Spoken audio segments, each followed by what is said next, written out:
തിങ്കളാഴ്ച ഈ കേസ് പരിഗണിക്കുമ്പോൾ കൂടുതൽ രേഖകൾ മറ്റോ അല്ലെങ്കിൽ എന്തെങ്കിലും ഇതുമായി ബന്ധപ്പെട്ട അഡീഷണൽ ഡോക്യുമെന്റ്സ് എന്തെങ്കിലും, കാരണം ഇപ്പോഴത്തെ ഈ കേസിന്റെ അവസ്ഥ നമുക്ക് നിലവിലെ സ്ഥിതി അറിയാമല്ലോ, അപ്പോൾ കൂടുതലായി ഹാജരാക്കാനുള്ള സാധ്യത ഈ 2 ദിവസത്തിനുള്ളിൽ ഉണ്ടാകുമോ?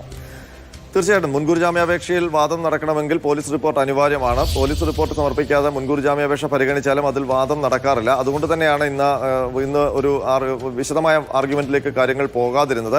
അതിൽ ഇന്ന് രാഹുലിന്റെ അഭിഭാഷകൻ പ്രധാനമായും ആവശ്യപ്പെട്ടത് അവർക്ക് വേണ്ടിയിരുന്നത് നോ ടു അറസ്റ്റ് ആണ്. പക്ഷേ അത് നൽകാൻ കോടതി കൂട്ടാക്കിയില്ല. അതുകൊണ്ട് ഒരു അറസ്റ്റ് ഭീഷണി നിലനിൽക്കുന്നുണ്ട്. ഒരുപക്ഷെ രാഹുൽ ആദ്യത്തെ കേസിൽ നോ ടു അറസ്റ്റ് കിട്ടിയതുകൊണ്ട് പുറത്തിറങ്ങിയാലും ഒരുപക്ഷെ എപ്പോഴാണ് ഈ മൊഴി ലഭിക്കുക എന്ന് പറയാൻ പറ്റില്ല. ആ മൊഴി ലഭിക്കുന്ന മുറയ്ക്ക് പോലീസിന് അറസ്റ്റ് ചെയ്യുകയും ചെയ്യാം. അതുകൊണ്ട് അറസ്റ്റ് എന്നുള്ള ഭീഷണി രാഹുൽ മാങ്കൂട്ടത്തിൽ നിലനിൽക്കുന്നുണ്ട്. അതുകൊണ്ട് ഇനി രാഹുൽ മാങ്കൂട്ടത്തിൽ ഒരുപക്ഷെ നിയമ ഉപദേശങ്ങളും മറ്റ് കാര്യങ്ങളുമൊക്കെ നോക്കിയതിനു ശേഷമേ പുറത്തിറങ്ങാനുള്ള സാധ്യതയുള്ളൂ. 8-ാം തീയതി ഈ കേസ് പരിഗണിക്കുമ്പോൾ ഇലക്ഷന്റെ തലേ ദിവസമാണ്. അന്ന് വീണ്ടും രാഹുലുമായി ബന്ധപ്പെട്ട നടപടികൾ സജീവമായി ചർച്ചയാകും എന്നുള്ള കാര്യത്തിൽ സംശയമില്ല. ഏതായാലും 8-ാം തീയതി തിരുവനന്തപുരം സെഷൻസ് കോടതി ഈ വാദം വീണ്ടും വിശദമായ വാദം കേൾക്കും. എന്തായാലും ഈ 2 ദിവസത്തിനുള്ളിൽ അറസ്റ്റോ അല്ലെങ്കിൽ അറസ്റ്റ് തടഞ്ഞിട്ടില്ല, പക്ഷേ അറസ്റ്റ് എന്തായാലും മുതിരില്ല.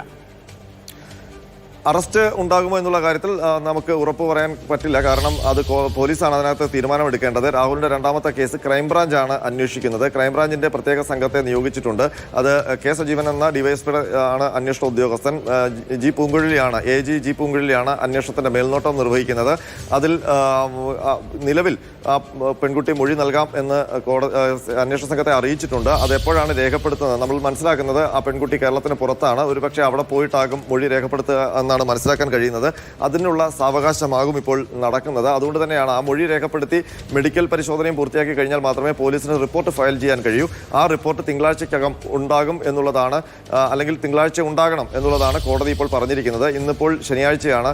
ഞായറാഴ്ച, തിങ്കളാഴ്ച ഒരുപക്ഷെ കോടതി ആരംഭിക്കുമ്പോഴേക്കും ഈ നടപടിക്രമമെല്ലാം പൂർത്തിയാക്കി റിപ്പോർട്ട് സമർപ്പിക്കാനാണ് സാധ്യത. കാരണം ആദ്യത്തെ കേസിൽ കഴിഞ്ഞ ദിവസം മുൻകൂർ ജാമ്യാപേക്ഷ സെഷൻസ് കോടതി പരിഗണിക്കുന്ന ദിവസം രാവിലെയാണ് പോലീസ് റിപ്പോർട്ട് ഫയൽ ചെയ്തത്. അത് സമാനമായ രീതിയിൽ ഈ കേസിലും അതിനു മുൻപ് മൊഴിയൊക്കെ രേഖപ്പെടുത്തി റിപ്പോർട്ട് ഫയൽ ചെയ്യാനാണ് സാധ്യത. അങ്ങനെ വരുമ്പോൾ രാഹുൽ മാങ്കൂട്ടത്തിന്റെ കുരുക്ക് മുറുകുകയാണ് ചെയ്യുക. കാരണം അത് ആദ്യത്തെ കേസ് പോലെയും അല്ല. രാഹുൽ മാങ്കൂട്ടത്തിന് മുന്നോട്ട് വെക്കാൻ ഒരു തെളിവും ഇല്ല എന്ന് പ്രത്യക്ഷത്തിൽ മനസ്സിലാക്കുന്ന ഒരു കേസാണ്. ഗുരുതരമായ ആരോപണങ്ങളാണ് ആ കേസിലുള്ളത്. അതിൽ മൊഴിയെടുത്തു കഴിഞ്ഞാൽ ഇപ്പോഴുള്ള ബലാത്സംഗത്തിന് കേസിന് പുറമെ കൂടുതൽ വകുപ്പുകൾ അതിനകത്ത് ചുമത്താൻ കഴിയും എന്നാണ് പോലീസ് പറയുന്നത്. അതിനൊപ്പം തന്നെ കൂടുതൽ പ്രതികളും അതിലുണ്ടാകും എന്നാണ് നമുക്ക് മനസ്സിലാക്കാൻ കഴിയുന്നത്. ഏതായാലും രാഹുൽ മാങ്കൂട്ടത്തിന്റെ കുരുക്ക് അയയുകയല്ല, കൂടുതൽ മുറുകയാണ് ചെയ്യുന്നതെന്നാണ് നമുക്ക് മനസ്സിലാക്കാൻ കഴിയുന്നത്. അതായത് ഗൗരവത്തോടു കൂടിയായിരിക്കും അന്വേഷണ സംഘം, അതായത് പ്രോസിക്യൂഷനും ഈ കേസിന്റെ നടപടിക്രമങ്ങളെ സമീപിക്കുക എന്നർത്ഥം.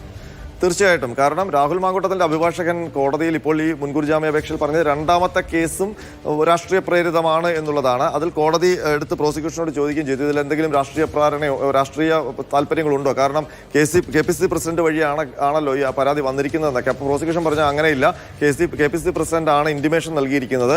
ആ ഇന്റിമേഷന്റെ ബേസിലാണ് ഇങ്ങനൊരു കേസ് രജിസ്റ്റർ ചെയ്തിരിക്കുന്നത്. അതിൽ വിശദമായ അന്വേഷണം നടക്കുകയാണ്. അന്വേഷണം പൂർത്തിയാക്കേണ്ടതുണ്ട്.